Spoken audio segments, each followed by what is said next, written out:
Hey, coaches, welcome to the 10-minute football scoop online clinic for today. We've got UC Davis offensive coordinator Tim Plough coming to talk to us about an empty concept they really like. So, Coach, you're on the clock, man. 10 minutes starts now. Nice. I love a challenge. Excited to be able to do this. Grateful for the opportunity. We're going to talk about our best empty concept, one that we've done for a long time now. Been doing it for about 5 years. We call it Patriot because the first time I saw it was when the New England Patriots were doing it. It's one of their main empty concepts. Really good versus zone, has man answers. And we'll talk a little bit about that real quick. Just a couple of our empty commandments for our offense. Number one, we have the power. We always say that we have the power when we're in empty. I think some teams can be hesitant to get into empty because of protection. We love it. We love attacking the defense. You want to empower your quarterback. We have the power. We have the 5 guys out that can hurt him. I think in empty, you want to either tempo to empty or you want to break to empty, meaning you want to motion to it. I think if you're taking too long of a time, they can dial up some good pressures on you. And the last one is you want to make the defense pay a fee. If they're going to pressure us, they're going to have to pay a steep fee for that, usually in an explosive play. We've done this for 5 years, 120 out of 160. We're about 75% completion. It's been 69% efficient for us. It's been a big-time play at both programs I've been at. So, Patriot, anytime we have a drop-back pass concept, there's 3 things our quarterback should know. What's the protection? What's the progression? And then what's his footwork? Obviously, we're in a scat protection mode because we're empty. This is going to be a half-field read progression for us. So he's going to split the field in half when he's making his read.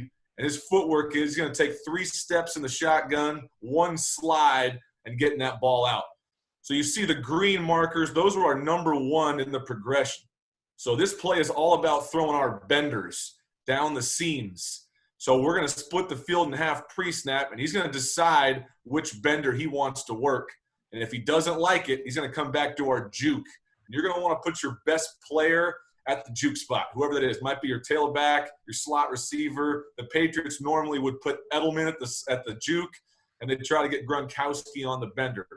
These hitches are alerts to us. We do convert them versus press and cloud, but I've known some teams that will lock that hitch and make these more big box fades. I think that's a way to go if you want to beat man coverage.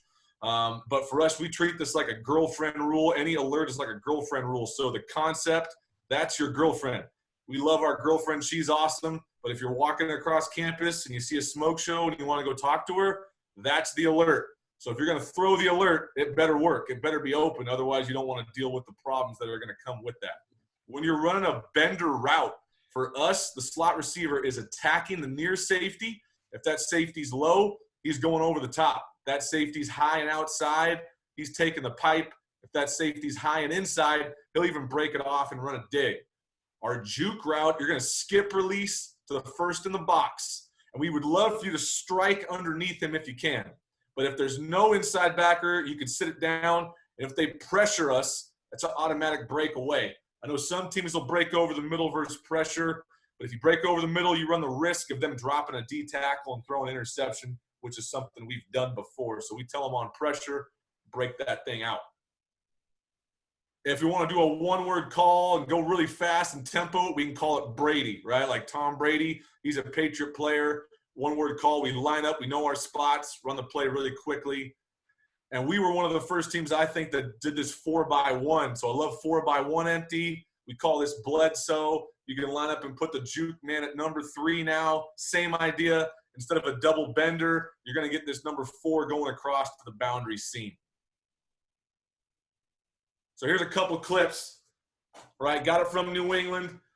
Check your alerts, right? Always take a peek at your alerts. Got a chance to throw his alert hitch up here to the tailback. So he's going to rocker this, shorten his drop, hit to his back foot, bang, get the ball out, get the ball to his hitch, move the sticks, and we're moving on. So here's us running the same play. Again, if they're going to give us this alert hitch, we're going to take it. Rocker, step back, get the ball out so he can get vertical and get you a first down. Talk about the juke. We want to skip release. Skip release at the first backer in the box. So you're going to see Edelman here skip release at the first in the box. We would love to strike across.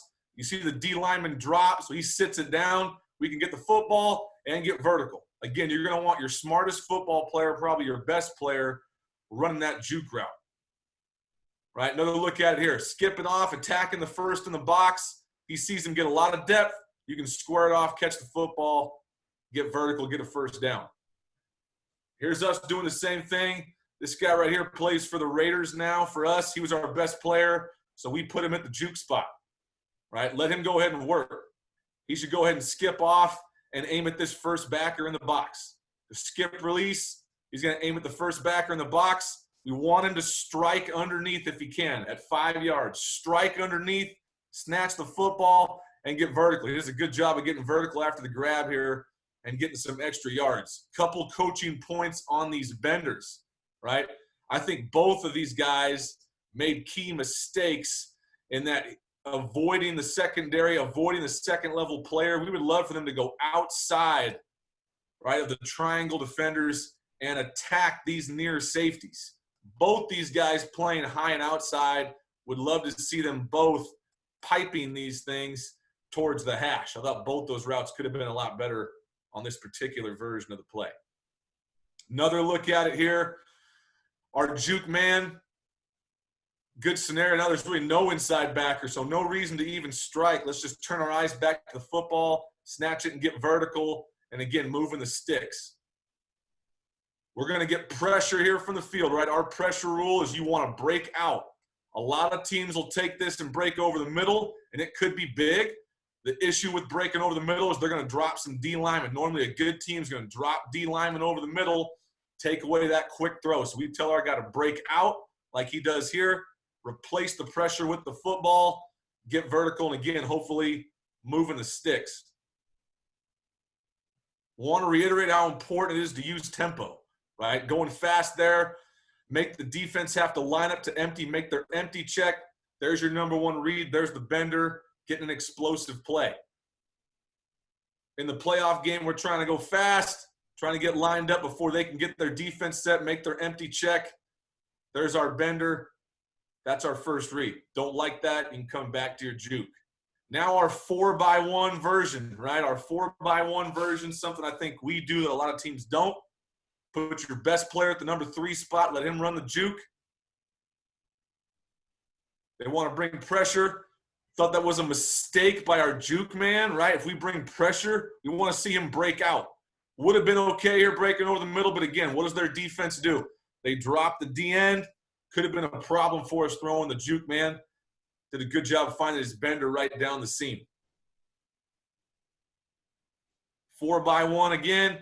Great job skipping off the ball, strike underneath, catch the football, get vertical, move the sticks.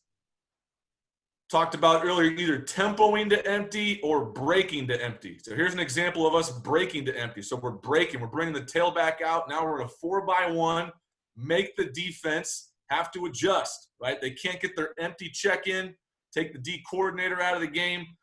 They play a soft zone, attack the first back in the box, strike across, snatch it, get vertical, moving the sticks on 4th down. I show this because you want to know how important this play is. This is play 60, 61, and 62 of the New England Patriots against the Rams in the Super Bowl. Tied game. On the line, right? Everything on the line. What play do they go to?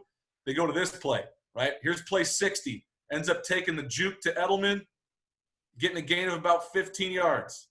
Very next play, right? They're in 22 personnel. They got their fullbacks, right? Their tailback, 2 tight ends. They're in 22 personnel, motioning out to empty. Very next play, he takes his hitch. Moving on, getting a good gain. 3rd play in a row. This is play 62. Same personnel group, same play again. Now they take the bender to Gronkowski, get themselves down and win the football game.